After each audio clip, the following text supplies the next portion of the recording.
it's not just the muscle solely focused. There's never really a time where you're solely focused on just one muscle. Even if you are doing ancillary exercises, or you're doing very very particularized workouts of bicep, there's always going to be a stabilizer. There's always going to be an antagonistic muscle, right? And there's always going to be, you're going to have to fire something else other than just that muscle. There's other things working. That's the biggest thing that people lack who are not successful. They don't even dream about what they want. They don't see what they want. They can't even fathom the fact that they could be fit, or they could make X amount of money a year, or they can't see it. They're just so numb to it. Are you serious about your workouts? Do you train every single day? If so, then you're going to want to hear this today, and because we're talking about why training your mind is just as important as training your body. This is the edge that you've been waiting for. Welcome to Behind the Strength, where we help you with your health, wealth, and peace of mind. I'm Christian. And I'm Carlo Balagassi. Welcome back. For those of you who are new to this podcast, we are entrepreneurs in the fitness and therapy field, and we have had a business now for about 8 years. We are currently growing this year into another location, and another 2 more, 3 more by 2020. We are located in Toronto, Ontario, and look out for us for a city near you. Yeah, we're going to the west right now. West side, Mississauga, look out for us. Yes. We're coming this November. Yes, exciting, very, very exciting, this whole building process. Nerve-wracking, a lot of work to do, but this is awesome stuff. Yeah, it's been crazy, man. So today we want to talk about why training your mind is so important when you're training your body, and how it kind of coincides, and how each one will only enhance the other's performance. Right? So what do you mean by training the mind? So like during the fitness revolution, everybody's let's get the workouts and let's get the body and but they don't actually focus on what innervates those muscles. And when I say innervate, that's what actually activates those muscles. That's your brain. That is the first thing that has to fire before you do a bicep curl. So Word of the day is innervate. Innervate. Oh, I got a second word of the day. It means the exact same thing. Very close to proprioception. But anyway. Oh, shit. That's trained. So today we're going to talk about not only just the mind-muscle connection, but different ways that you can actually help to enhance your lifts and or your exercises just by simply training your mind. Okay. Right? So a couple things in perspective, right? When we're training the body, we should be usually not thinking about yesterday or last night or the guy that cut us off on the highway. You should be you should be actually thinking about what's going on in your body. I mean, that's number one thing to me. When I say training your mind, it's training your mind to be there at the moment. That's the hardest thing. That's the hardest fucking thing. That's the hardest thing for anybody to do in any instance, I think, these days. I can look into a class outside and see who's zoned into their body. Remember that word zone, because we're going to talk about it after. Who's actually zoned into their body and in tune with their workout, and who's actually just thinking about their dinner for after the class. Or other stuff like such as I have to get out of here 5 minutes early today because I got I got dinner or whatever plans. You'll see it. You'll very much see it. And from working with different people over 2 decades, you'll kind of see that some people have the edge in their workouts and therefore their results because of the fact that their mind is connected to their muscles. So when you say that, okay, what specifically would they? What is a good session to explain a good session where your mind is fully connected to your body within the moment? First of all, What are you thinking about? Like what? Number one thing. So when you first walk in, you have your plan in hand already. So let's just say if I'm going to start with a client for the day, you have your plan in hand already, and your workout set. You do a review of the last workout they did. So when was the last time you trained? You trained yesterday. Did you do all these exercises? You review whatever the plan was. How did you sleep last night? How did you eat? Nowhere in there did I ask what you did last night or how that TV show that you're following went. It's definitely all zoned into the body already, and that's as soon as they get in. So everything. So it's almost like a circle check before you get into your car and you go a long distance. You know that circle check, like how is my tire pressure? How is this? How's that? Because here's the thing. Now, if you didn't eat well, sleep well, if you're feeling a little bit of, aches and pains in your lower back, we cannot execute that same workout in the same way. The algorithm's got to change now because of the fact you came in with a different condition. So therefore, our workout definitely has to be mapped out, number one, based on how you are that day and where you're at. So being self-awareness, pretty much. Self-awareness is massive.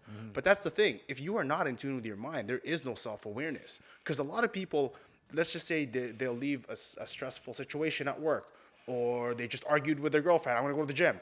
That's a great way to get it out and to get that anger out. But at the end of the day, when you're there, you should literally check that at the door and zone into your actual body. This is how you maximize the use of your total body, your muscles working together, and that's what innervation is. Your brain actually commanding, at a almost at a cellular level, like, hey, fire, fire, fire, and you're actually feeling that bicep work or whatever it is that you're doing that day, right? And a lot of people, because there's a huge difference when somebody says to me, I've been working out for years, or I work out on my own all the time. Fantastic. Now I let them do their exercise first, their set, and then I'll take them through my type of set where you're actually zoned in. So for all 10 reps, the only damn thing you're thinking about in a bicep curl is the fact that you want to get rid of this bar. Yeah. Okay. So there's a difference, right? The difference is, right, because nothing's changed. Nothing's changed with the fact that maybe you didn't eat that day, maybe you didn't sleep, or this is the way you've been trained. The only thing that's changed is now I have you zoned into your actual body. That's mind-muscle connection. It's quality over quantity. It's not how much you do. My workouts can last for a half an hour, but it's the quality of the workout that you're getting. So every set, every rep, minimizing my rest time, that kind of stuff, right? That's for another topic. But the point is, when you're in there and when you're actually, down in the trenches and doing a squat or doing a deadlift, you're actually thinking about your body compressing like a spring and coming off that. Because I guarantee you, when I see these guys lift like Akil and Farshad and JJ and Jason, and they're going heavy, Massey pulling deadlifts off the ground. When they're going heavy, the only thing they're thinking about is, let me get up from this. When you come down from a squat, I guarantee I can ask any one of those guys, they're not thinking about the party on the weekend. They're not thinking about their barbecue meal after the workout. Yeah. They're thinking about, God, let me come up off this squat so it doesn't crush me. Yeah. But prior to that, so let's just say that's their final sets, right? But prior to that, the sets leading up, the descending sets or the ascending sets coming up to it, they're thinking about, okay, check. Is my core tight? Check. Is my quadricep flexing? Check. Is my, am I pushing off my glute and my heels from the ground up? Leading up to that. Now, at the very last set, then you're thinking about, let me get off this squat because I've done the checks prior to. I'm going to load this bar up. I'm going to go for a personal best of 2 or 3 or even 1, and I'm going to go. So you're saying, okay, so you're doing a set of maybe 4 or 5, right? You're doing 5. Before your first set, before you even start that, you're analyzing how you currently feel. Yeah. When you do your first set, you're analyzing the movement. You're analyzing how many your muscles are firing. I'm going to dial it back down 1 notch even. Okay. So you see, the very first thing we did today was a squat, right? So the very first thing, we loaded up very, very lightly, 25 each side. We did a set before we even did anything. You know what that did?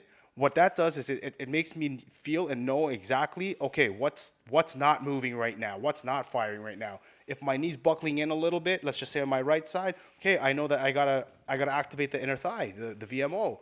If I'm pushing off the ground and I could only feel one side of my glute firing, all right, then before I go any heavier on this, I got to fire that left side. Yeah. So hence why we went on to go do banded lunges to strengthen that joint. You guys will watch that video after, but that's why we went on to go do that, because we felt some things, or I felt some things that I was like, all right, let's correct this before we load this bar up any further.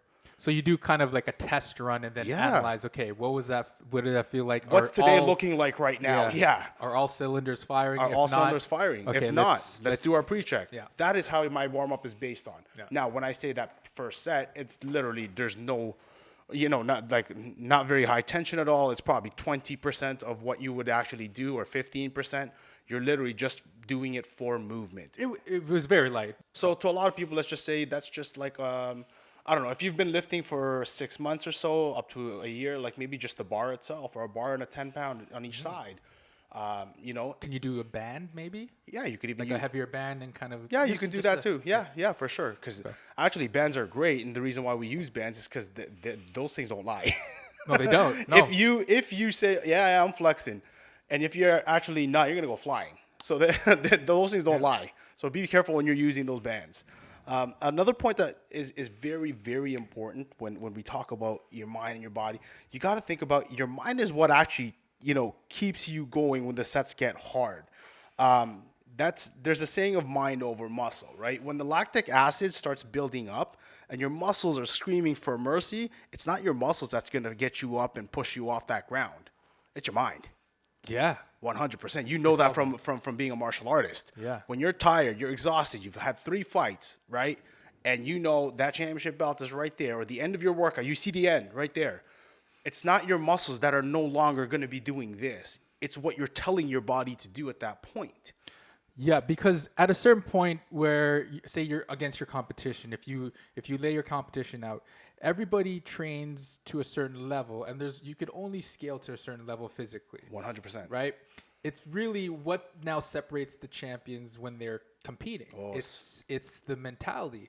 So it's to be able, if you're say a Muay Thai fighter or a boxer, or you're in the ring, it's to be able to be calm when somebody's trapped you in the corner and they're knocking your head in, you're blocking, and you're kind of tired, and your ability to be like, okay, this is that you have to remain more calm than ever before, right? Because now you can't even think your way out of here, right? And then your secondary thing is, okay, stay strong, don't buckle. You've done this before, you've trained for this. Oh, you felt that top right? Okay, get him back, hit him in the stomach, get him knee, switch out, and that's the difference between, amateurs and the champions, because they rely on their skill and they don't buckle under pressure, and they know, okay, there's certain moves that I have to do 7 moves instead of 2 right now to get out of this position, right? Just like jiu-jitsu guy. My BJJ coach Arthur actually, he always says, he's like, in competition, it's kind of like you have to be very, very calm while let's just say like my competition would be a 225-pound bull. Charge it at you at full impact for the first 30 seconds as hard as he can go. You got to be really, or first minute, however long this guy lasts for his cardio, you have to be really calm under that pressure. Yeah, especially at the amateur stage, because Yes. yes or no, I've been training ever since I was a kid. Yeah. When you fight amateurs, it's weird. They come at you out Full the speed. gate. Yeah, for out some the gate. reason. Yeah. You know what I mean? Like And it doesn't bulls. change. It doesn't really change. It doesn't It's change weird. what martial art or what sport it is. They come at hard. you. They come at you hard. So the actually biggest advantage is the ability to stay calm. And sometimes you got to stay calm and let him or her wear themselves out. Yes. And that's the same thing as, okay, I have to stay calm within this heavy last set. Yes. Because if you're just like so frazzled and stuff like that, you know what I'm talking about. When Yeah. you're so frazzled that you actually disconnect from your body. Yeah. And it's not a good thing. No, it's right? not. You know those times where you're like, "Ugh," Yeah. and then boom. Yeah. Oh. Oh, that's where you get hurt, and that's where you have to let it go. Because guess what? Don't get hurt. Don't get hurt. Please just get up. Please Yes. just get up. You're going to get hurt. Or There- you're not going to get up. There's one thing that every coach in every sport will tell you, whether it's a lifting coach, whether it's a basketball coach, whether it's a gymnastics coach. What is it? It's commit to your movement. Yes. 100%. Yes. Because if you don't, and the time that you don't is when, man, you are going to get hurt. So the thing that I think about in my last set when things are heavy, I'm like, I'm the strongest motherfucker on this planet. You know what I mean? I don't think like, let's not I hope I get past the set. Like, no, this thing is lightweight, right? This thing is lightweight, right? Ronnie Coleman, lightweight. There's shit. a thing that actually I took from Marcus Rule, who's a very good, great, professional bodybuilder back in my time. And he said, every set, and especially when it gets hardest, he goes, flex your whole body harder. Everything. So when you're pushing an incline, and that guy used to incline bench 4 plates aside. Jeez. For reps, for like 12, for like 4 sets of 12. Like he's massive. He was like 350 in the off season, whatever, Yeah. right? But he said, as it's getting harder, as you're getting to number 4, 5, 6, he's like, flex everything harder. Not just your chest, flex your glutes harder, push your feet harder on the ground, right? Yeah. In terms of in context of a bench press, Yeah. right? Squeeze your lats harder. Believe me, that weight goes up. Because there is a certain point in time when you're lifting, right? It's not just the muscle solely focused. There's never really a time where you're solely focused on just one muscle. Even if you are doing ancillary exercises or you're doing very, very particularized workouts of bicep, there's always going to be a stabilizer. There's always going to be an antagonistic muscle. right? And there's always going to be, you're going to have to fire something else other than just that muscle. There's other things working, right? You're never You're going to never be just going to relaxed. solely, exactly. You're not, even when you're doing a stand-up bicep curl, nothing should be relaxed. Nothing. Because Nothing. at the end of the day, that weight distribution is safe in your front. Everything has to kind of hold you up anyways, right? You know, two things I've always told my clients during their sets. One, obviously for safety, is stop looking side to side during your set. Like, don't do this. Not even once. So if you be disciplined enough that if you're doing 8 or 10 or 6, don't effing do this. Yeah, there's a lot of people that do that. And you know what? To the point where if I'm in front of them, don't do this. Simply move your eyes. So yeah. Because now I know your focus is gone. Now I know your focus is gone. So the moment you did this, you're out of tune. You and I are out of tune. So it's like your meditation, pretty much. You're meditating at that point. You're focused. You're thinking about your entire body, kind of thing. You're like, it's almost like you're looking at everything and not just one thing. Yes, you get what I mean? You're looking at your body and almost like, I hate to say this, you're having an out of body experience at that point. You really are, because you have to check your every point. Yeah. Is this flex? Is this flex? Is this flex? Because otherwise, when I go down for this front squat, this shit might not go back up, and something's cracking along the way. You know that, right? Yeah. For a fact. So if you almost have to sit outside yourself and like, okay, is this good to go? All right, we're going to go. And then from here, we're going to push with everything we have, right? Yeah, analyzing the body doesn't come from the eyes. It comes from the body. So the feeling and understanding your body and feeling the energy has nothing to do with where you're looking. It's a feel. It's like judo. It's like martial arts, man. You could fucking blindfold yourself and you still fight somebody because it's not about what you see in front of you. You know what it is, man? I've always said to people, like, especially during the toughest workouts to competitors, your physical body isn't just the thing that finishes a workout. It's what starts it. It's what does it during. It's your tenacity that finishes a workout. So how do you build that?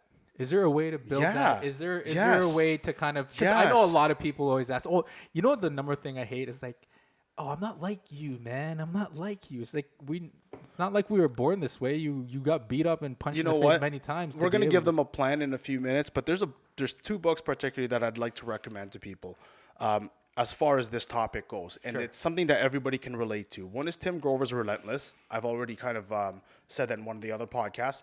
He is a professional trainer, one of the best. Trained Michael Jordan since basically the time Michael Jordan came into the league. Tiger Woods, Kobe Bryant.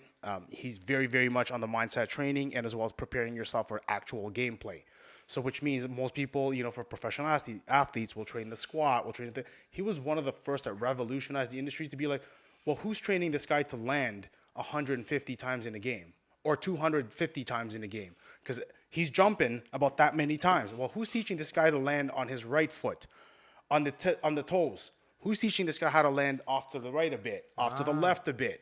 What if you land on just your big toe, right? And he actually puts you in those scenarios. And that's what his 2-hour workouts were like. He puts you in those scenarios and he trains those angles, the landing, the impact. It was because nobody actually trains those things. And before that, you need to be really, really in tune with your body before we even do that stuff. And look how great Michael Jordan's career physically was. And I actually watched a documentary the other day on Donovan Bailey. And you know what his coach said? When he first got into track, because he wasn't a natural born track athlete, right? He was just, he just had it in his genes, and he goes, oh, I'm going to try this track and field thing. So for 3 days, he told Donovan, you have to learn how to walk. You don't know how to walk, man. You don't know how to walk. And a lot of people don't. You don't know how to walk. Believe me. That's very interesting. It's true. Yeah.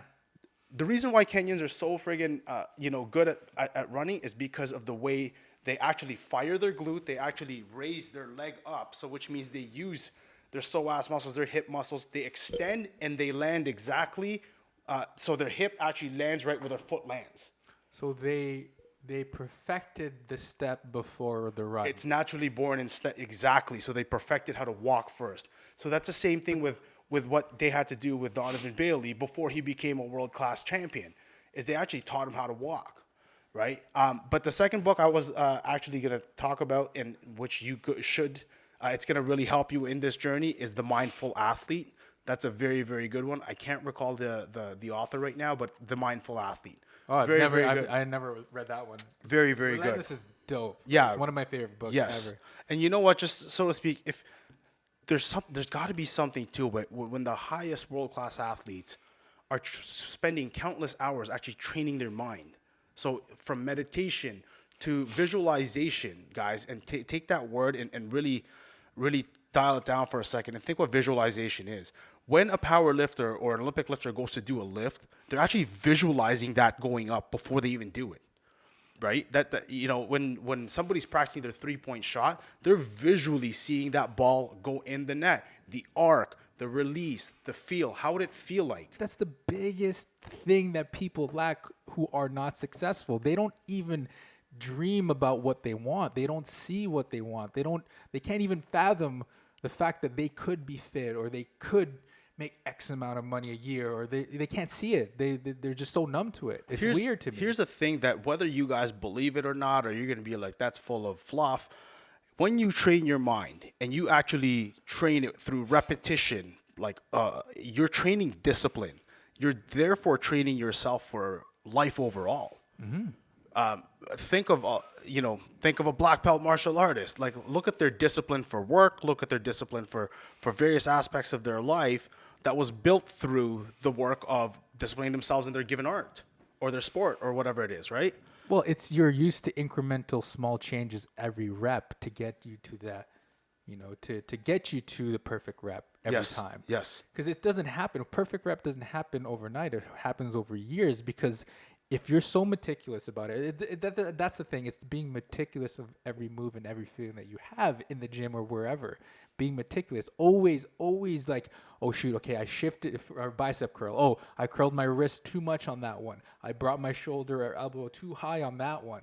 You're always analyzing every negative, every positive, every pause, the speed you're going at every time. Yeah. Like, this is the shit that I think about all the time. And remember when I said to the trainers, like, if you're not analyzing the person's movement throughout every single time and you're just counting reps, they don't need you. No, they don't. They don't.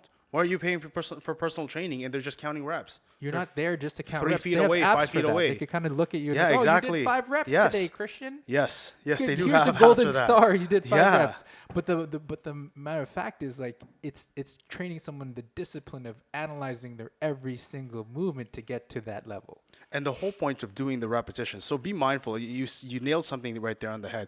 Be mindful when you're doing repetitions of anything, because how you do that rep will, at the end of the day, define, how your reps look like later on. It will determine your body. It will determine, whether you come out with the body that you want or almost the body that you want. Because listen, if you're letting yourself get away with bad reps every single day, what kind of discipline are you ingraining in your muscles? It's the same fucking thing. So if you're not actually looking and analyzing, like you said, and you're not, and you're actually practicing a perfect rep and being conscious of it, whether it be a bicep curl, whether it be a judo throw or a Muay Thai kick, then you're practicing bad reps. Well, it's like what Will Smith said. I don't know if you saw that video where it's like, don't focus on building a house. Focus on laying each and every brick perfectly. Yes. And not a lot of people have that discipline, though. It's so easy, yet it's so hard for so many people because they can't commit to that perfect laying of the brick and then shaving off and doing it again. And then you look out and like, holy shit, I built a nice house and it's straight and it's strong. Yes. Everybody just wants to fucking just put something up and be like, oh, look how big this house is. But then everything's crooked and nothing's straight and it's going to fall down in wintertime. And that's the problem with everybody right now. Everybody just wants the gratification. It's like, it's that hit. They want the end result before they do the work. And it's so messed up because winners could win so much more now. It's so like you could win so much more now because nobody's doing it. And you see that in business all the time. Why do businesses go out of why do people go out of business all the time within 6 months, a year, 2 years, even after 20 years? Number one, it's a lack of foundation. Okay, so you don't have the proper things in place. So being a business, your system, your process, your people, whatever it is, right? Or if it's your body. You're actually never focused on the small muscles, the joints, the core that actually holds your body up, all the muscles that support your spine. Then you get hurt. Then you're like, shit, what happened? I had such a great looking body, but I got hurt anyway because you never had the foundation. And two, the second reason why people fail is because they never adapt. Yes, that's a huge one too. They don't adapt because, like you said, when you're doing actually whatever, right? So let's just say you're doing curls and you see yourself kind of, doing this with your wrist or curling it up. You never adapt and say, you know what? I got to be strong right here. And hence later on, you're walking around, you're like, man, my wrist hurt. I got to wrap this around, right? So that's a huge thing. You have to adapt to that situation. Hence why, going back to what you said before, very first thing when we start with a client is, how was your last workout? How did that go? What was your day like today? In accordance to whatever, right? Are you prepped for this? Your meal done? Check. Yep. Because if not, then I have to adapt to that situation. And we could talk about this later on in a different podcast, but I was listening to another podcast from, who was it? It was, Tony Robbins. Yes. And he was interviewing Michael Phelps, and he was talking about, I like that interview. the one about where like he won X amount of gold medals and then he got super depressed after. Yes. It's like, what do I do now? Yes. At what, like, and the crazy thing is we all go through that. You got super ripped, you got on the stage, you got super ripped, and the competition's done and you feel fucking depressed and lost. So that's another thing that you have to kind of keep in terms of adaptation. Like, what do I do now? Are you defining yourself as this moment, or taking this moment and be like, yo, I did all these things, my attributes raised like this, what else can I do now? Time to move on. So that's what he said. Like, there's other things in your life that you shouldn't be, labeled as this, or you shouldn't label yourself as this is who I am, this is the only thing I do. You should label yourself like, holy shit, these are the qualities that I've gained from this. And I'm excited. Where can I take this to the next platform? Take it on now. So that's the same thing with this business. Okay, I did all this thing physically in my life. Same. I've done all this. Yeah. Like, okay, what can we do with these qualities of never giving up? Yeah. Even when shit's hard, keep pushing. And then take it to the next take platform. it to the next level regardless, and just commit to being better every single day. Yes. Not physically now, but in business, in your relationships, in the people, and the growth of your team members. So that's like, because if we didn't go that way, imagine our lives now. 100%. It would have been so bad. So, yeah. Yeah, so we should talk about that later. We will. That's like what happens when you finally reach the top. Because that would be a crazy one. It's funny because when you mentioned that interview with Michael Phelps, he touches on that. Tony goes, so what did you do this time around? Just like this time around, what was the difference? Was it the cupping? He's like, no. He goes, did you train hard? Did you train more? He goes, I trained less, but I did a lot more visualization and meditation. Yeah. That's what won him his last how many gold medals. He said that was the game changer. I actually spent time repping it out in my mind, and instead of being in the pool and repping it out there, so that on game day I was firing on all cylinders and my body was not exhausted, it was fresh. Yeah. Because most people's approach is train harder, train longer, train harder. I see in the jiu-jitsu gyms all the time. I see in the Muay Thai gyms, train harder, train longer. And then there's the guy that's like, you know what? I'm getting a massage. I'm getting treated today. And the rest of the, my hours today is going to be spent visualizing how this fight's going to go. Well, because when you deteriorate your body and you don't have a strong mind, your mind deteriorates faster. Yes. And then now it's a feedback loop of, oh shit, I'm too tired. Oh yeah, I didn't do well on that pass today. Yes. Am I getting shittier? Yes. Maybe I shouldn't go There's to so this much tournament conversation now. that you can have with yourself. Right? That You're language. Like, yeah. I used to beat this guy, but now he's beating me. But like subconsciously, you don't realize that. Holy shit! I've been working so much, and so I'm tired. I'm not eating as much as I should. I'm not resting as much as I should. So my body shouldn't beat him at this moment because physically we're not the same. Here's a plan for you guys. Okay. Okay. Number one, I would read a book or listen to an audio book every day. Every day. Every day. I do that Minimum every day. a half an hour. I have the luxury of sitting in traffic every single day for about 2.5 to 3 hours. I get 3 hours of education minimum. That's not on top of whatever else we're doing here. Yeah. So I'm not saying every single person has to commit to that. That's a lot. That's a lot of education in one day and a lot of information. It's not. Okay. No, it's not. It's not. You guys fucking You waste taking your time. a lot of Listen, man. bullshit information. No, you waste time on fucking social media all day. What do they say? Like, people who waste at least an hour to 3 hours a day on dumb shit on social media. You have time. Don't act like you So I'm don't. going to challenge you. No, Make it 1 hour That's a day. bullshit, man. If you're listening to this podcast, first of all, you're the type of person who wants information, who wants to get better. So buck up and do this every day. 1 hour every single day, 7 days a week. Educate yourself. Read. Put on an audio book. Even watch any seminars or whatever. YouTube's full of content these days. Got to do that. good things to do are, self-help biographies. We like business and entrepreneurial books, but man, read about industries that you don't know of. Expand your mind. Or read about the body a bit more. Yeah, read about your body. Specific injuries that you might Yeah, be interested. exactly. That You know, mobility. Remember these in this day and age, that type of information and those those types of texts is not limited to just the practitioners and trainers anymore. It is for everybody. So please take advantage of this information age and fucking educate yourself. Okay, number 2, challenge your brain. There's good games. Chess is a great one. Doing crossword puzzles. There's even an app. What's it called again that we were on before?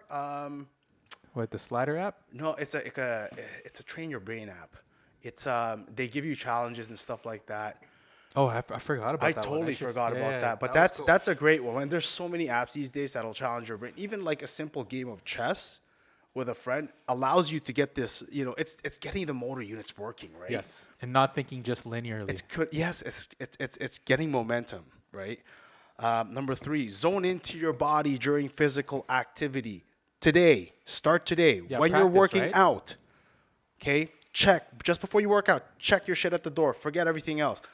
The moment you start warming up, be zoned into your body. Think about what you're doing. If you're walking on a treadmill to warm up, think about the action of walking on a treadmill. What muscles have to fire? I think they should think about the workout like before they even 100%. Drive in. Yeah, they should know what the workout is. Dude, when I used to drive to the gym from work back in when I used to work at Bolton, I used to work out in Kennedy. Yeah, Premier Fitness. You Kennedy. actually thought of like Dude, weight the and reps. whole time I was sitting in traffic, I was like, shit, okay, what exercises should I do? How heavy should I go this time? Dude, I was obsessed. Yes. Nothing else was on my mind. Yes. And then you kill it. And then you're so focused, and it's kind of like when you're excited when you're a kid and you wanted to rent the newest video game and you couldn't stop thinking about it. We've lost that ability to do that. And it's such a shame. It's funny you talk about that because like I was driving in today and I was like thinking, oh, okay, total body train, and on my way in I'm like. Yeah, you start flexing. Yeah, I'm like, and people are probably watching like, what the fuck is this guy doing? He's getting hype in his car. I'm like, yeah, I am getting hype. You know what, motherfucker? Too bad. I'm getting hype. Listen, let's go. People get hype of dumb shit all the time. Yeah, at least I'm getting hype for my own, like training my body. Yeah, but that's a great thing. Go through your reps and range of motion all the time, bro. All-time great Dorian Yates, Mr. Olympia, used to literally visually go through and feel his workouts long before he did it. I was injured last year for 2 months, couldn't train. Guess what I used to do? Half an hour, I would sit outside and I would actually visualize myself and practice the repetition of a workout. Yeah. It helps. Yeah. It really helps because by the time I went back to the gym, I didn't lose any strength at all. And that's 2 months. Because your body was engaged. It's engaged the whole time. Because it's here. It's here. Dude, your ability to do things is locked in your brain. It's here. You just need to unlock it. Number 4, if you're listening to this right now, you better be goddamn serious. Take a moment to breathe every day. Get in tune with your breath. I don't care what you call that, whether it's meditation, whether it's calming yourself down. Get in tune with your breath. It's one of the best things you could ever do for yourself. In martial arts, that is the number one thing they teach you. Because guess what? You can practice martial arts all you want. If you're not in control with your breath, which in turn controls the way your state of mind is, the way you react to things, or whether you panic or not in a bad situation. You can train martial arts all your life, and if you cannot control your breath, you will panic under pressure, and you're going to get boxed in your face. Yep. Okay? And the last thing we got to tell you today is be diligent on your practice. Don't let up. Not for one moment, not for one goddamn rep. Be diligent. If you're serious about success, be diligent. Be hard on yourself. Don't give yourself the excuse, I'm a little tired today. I didn't sleep well. Go in there, get your business done. Maybe you're not going to go as heavy as you wanted to, but get it done, and get it done with the same intent had you come in with the 100%. I mean, if you're ever going to do anything in your life or be diligent in something, why don't you just start with that? Because at the end of the day, the reason why you're not successful in life is because you're not diligent in anything in your life. 100%. You give yourself a pass. You allow yourself to talk yourself out of it. You lie to yourself all the time. It's not that bad. Have a piece of cake. So why don't you just be diligent in one little factor in your life, right? Just one, which is fitness, because fitness is a catalyst to change everything. Everything. Because you can't lie to yourself. Folks, we promise you, if you listen to this advice, your workouts will only get better and your results in and out of the gym will only heighten. and I promise you the quality of your life will go up. Now, question, please get at us, because we want to know what are different ways you challenge your brain or you train your mind. If you do already, please hit us up and let us know. And let us know what changes in your life happened because of it. I please. mean, that'd be great. Like, what was your life like before you made this change? And then let us know. We're going to shout you out on the show. And how could they get to us? BTS at strengthnu.com. That's Bobby Terry Sandy at strength the letter N the letter U.com, or at strengthnu, STRENGTH, the letter N, the letter U on Instagram. Hit us up on Facebook, YouTube. We're everywhere. All right, we're out. Thank you Thanks for listening, guys. Cheers. Bye.